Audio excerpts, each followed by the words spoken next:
Fala, meu povo! Bom dia, boa tarde, tudo bem com vocês? Jogo da seleção brasileira hoje, todo mundo preparado, coração tá a mil. Já deram aí seus palpites para o resultado do jogo de hoje? Pois é, mas eu tô aqui para falar com você sobre um assunto que vai muito mais além do que uma seleção de um país ser campeã. O assunto que eu tô aqui para falar com vocês é um jogo que você joga todos os dias sem saber e diz respeito à sua eternidade. A Bíblia, ela lá em Hebreus, capítulo 9, versículo 27, diz que o homem está ordenado morrer uma só vez, vindo depois da morte o juízo. E lá no livro de Mateus, capítulo 28, versículo 19, Mateus 28, 19 diz que Jesus disse assim: não temais os que matam o corpo e não pode matar a alma. Temei antes aquele que pode fazer perecer no inferno tanto a alma quanto o corpo. E em vários outros lugares da Bíblia nós temos a Bíblia descrevendo o ser humano como uma tricotomia, como um ser tricótomo. O que é uma tricotomia? Corpo, alma e espírito. Lá em 1 Tessalonicenses 5,23 diz assim, está escrito assim: e o mesmo Deus de paz vos santifique em todo o vosso corpo, alma e espírito. Então aqui nós temos três coisas. Se você vai para os Salmos 42, verso 5, o salmista vai dizer assim: por que estás abatida, ó minha alma? Por que te perturbas dentro de mim?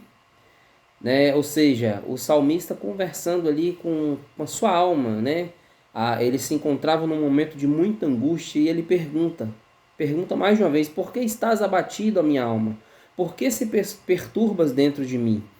Então, 1 Coríntios 3,16 fala que o nosso corpo ele é templo, ele é morada, ele é habitação do Espírito Santo de Deus. E se o Espírito Santo de Deus não habita em você, outra coisa vai habitar. Lá em João, capítulo 14, Jesus disse assim: se alguém me amar, guardará a minha palavra. Se alguém me ama, depois ele diz: se alguém me ama, esse guarda a minha palavra. E se alguém me amar, eu virei para ele e me manifestarei a ele. Ou seja, o Pai o amará, né? O Pai o amará e nós viemos para ele e faremos nele morada. Então você é morada, você é habitação do Espírito Santo de Deus. Jesus, no começo da sua jornada ministerial, ele disse: arrependei-vos, porque é chegado o reino dos céus. Depois Jesus disse: arrependei-vos e crede no Evangelho para que sejam perdoados os vossos pecados. Então o perdão, ele nos é oferecido gratuitamente, mas para que nós recebamos o perdão de Deus, nós temos que ter um arrependimento sincero e genuíno no nosso coração. João 3,16 diz que Deus amou o mundo de tal maneira que entregou o seu único Filho, para que todo aquele que nele crê não pereça, mas tenha a vida eterna. Você que é pai, você que é mãe, você teria coragem de entregar o seu filho, às vezes o seu único filho, para morrer no lugar de outra pessoa? Eu tenho certeza que não. Mas Deus nos amou tanto que entregou o seu único filho para que nós pudéssemos ser libertos da escravidão do pecado, que levaria o homem ao afastamento eterno da presença de Deus. Daniel 12, capítulo 2, diz que muitos que dormem no pó da terra ressuscitarão, uns para a vida eterna e outros para a vergonha e desprezo eterno. E isso é algo que às vezes passa despercebido no dia a dia. Nós cuidamos de diversas coisas, temos muitos afazeres, estamos atarefados com muitas coisas, preocupados com negócios, com as contas que estão para vencer, os boletos não esperam, e isso gera uma preocupação muito grande. Mas a Bíblia ela diz que nós deveríamos buscar, Jesus diz: buscar em primeiro lugar o reino de Deus e sua justiça, e as outras coisas vos serão acrescentadas. O que tem estado em primeiro lugar na sua vida? O reino de Deus? O jogo da vida, ele está correndo. Pode ser que hoje seja o seu último dia. Na hora do apito final para você, você vai deixar essa partida do jogo que você está jogando, esse jogo chamado vida.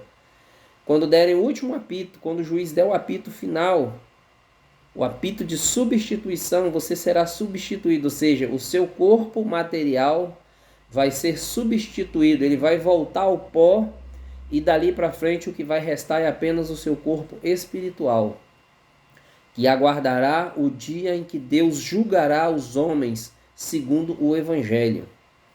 Lá em Romanos 2:15 e 16 está escrito que Deus vai trazer juízo a todas as obras dos homens. Está escrito assim: os quais mostram a obra da lei escrita no seu coração, testificando juntamente a sua consciência e os seus pensamentos, no dia em que Deus há de julgar os segredos dos homens segundo o meu evangelho. Eclesiastes 12:14 está escrito que Deus trará juízo a todas as obras, até aquelas que foram feitas em oculto, que ninguém sabe. Deus julgará todos nós. Mateus capítulo 12, versos 36 e 37 diz assim: Porquanto de toda palavra ociosa que os homens disserem, hão de dar conta no dia do juízo. Porque por tuas palavras serás justificado, e por suas palavras serás condenado. Então tudo aquilo que você fala tem um peso eterno. E colabora com Efésios 4:29, que diz que da nossa boca não deve sair nenhuma palavra torpe, mas só aquela palavra que for boa para a edificação. Então quais são as palavras que têm saído da sua vida? Da sua boca? Quais são as sementes que você tem lançado para a vida? São sementes que vão gerar vida? Ou sementes que vão gerar morte, afastamento e desprezo eterno da glória de Deus? Romanos 3:23 diz que todos, 3:23 ou 6:23, se não me falha a memória, diz que todos pecaram e destituídos estão da glória de Deus. Então você só pode ser destituído de algo que você já participou, de algo que você já fez parte. Daí vem a destituição da glória de Deus. Romanos 8:18, 19 em diante diz que toda a criação, Romanos 8:18 diz que as aflições do tempo presente não são para se comparar com a glória que em nós há de ser revelada. E a partir do verso 19 continua dizendo que toda a criação geme com dores de parto, porque ela está sujeita à corrupção não por vontade própria, mas por causa daquele que a sujeitou. Ou seja, toda a terra geme aguardando a manifestação dos filhos de Deus, o dia em que os filhos de Deus receberão corpos glorificados e transformados, para que a terra também seja liberta do cativeiro ao qual ela foi subjugada. Porque Deus disse para Adão: maldita é a terra por sua causa. E essa maldição haverá um dia em que ela terá fim. Ela terá fim para a terra e ela terá fim para o homem. Nós hoje vivemos debaixo de uma maldição. Deus disse a Adão: tu és pó e em pó te tornarás. E consequentemente, todos nós como descendentes de Adão, destituídos da glória de Deus, estamos debaixo dessa maldição. Retornaremos ao pó. E após a morte, como diz Hebreus 9:27, segue-se o juízo. Então, depois da morte, segue o juízo. O juízo, ele é a eternidade, onde você vai estar diante de Deus para prestar conta de tudo aquilo que você fez de bom ou de mal. Gostaria que você refletisse nessas palavras e que o Espírito Santo de Deus possa trazer luz à sua mente e ao seu coração. E tenham todos uma ótima tarde, um ótimo jogo. Fiquem todos na paz. Um abraço, beijo no coração de vocês.